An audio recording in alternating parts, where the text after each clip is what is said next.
Hello friends, ഇന്ന് നമ്മൾ ഉണ്ടാക്കാൻ പോകുന്നത് നല്ല സ്വീറ്റ് ആയിട്ടുള്ള കാരമൽ മക്കാന റെസിപ്പിയാണ്.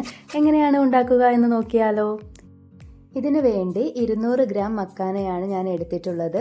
മക്കാന എന്ന് പറയുന്നത് ലോട്ടസിൻ്റെ സീഡാണ് കേട്ടോ. അപ്പോൾ നമുക്ക് ചീഞ്ചട്ടിയിൽ മീഡിയം ഫ്ലെയിമിൽ ഇട്ടിട്ട് ഒന്ന് ക്രിസ്പി ആകുന്നത് വരെ നമുക്കൊന്ന് ഇളക്കി കൊടുക്കാം. ഇതിൻ്റെ കറക്റ്റ് പാകം അറിയാൻ വേണ്ടിയിട്ട് ഇതിൽ നിന്നും ഒന്നെടുത്ത് ഇതുപോലെ ജസ്റ്റ് ഒന്ന് പ്രസ് ചെയ്ത് നോക്കുക. അപ്പോൾ പൊടിഞ്ഞ് വരുന്നുണ്ടെങ്കിൽ നമുക്ക് ഇത് മറ്റൊരു പാത്രത്തിലോട്ട് മാറ്റി വെക്കാവുന്നതാണ്.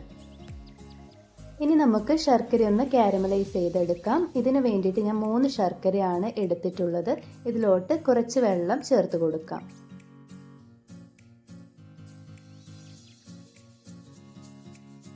ഇതുപോലെ നൂൽ പരുവത്തിലാകുമ്പോൾ നമുക്ക് ഇതിലോട്ട് ഒരു 1/4 ടീസ്പൂൺ ഏലക്കാപ്പൊടിയും ചെറിയൊരു എരിവിന് വേണ്ടിയിട്ട് ഞാനൊരു 1/2 ടീസ്പൂൺ കുരുമുളക് പൊടിയും കൂടെ ചേർത്ത് കൊടുക്കുന്നുണ്ട്.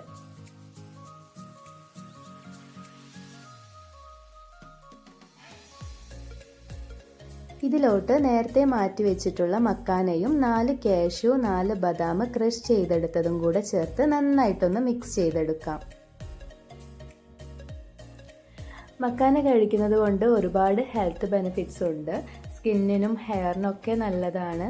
കൂടാതെ പ്രമേഹ രോഗികൾക്കും വെയിറ്റ് ലോസ് ആഗ്രഹിക്കുന്നവർക്കെല്ലാം ഇത് വളരെയധികം ഉപകാരപ്രദമാണ്.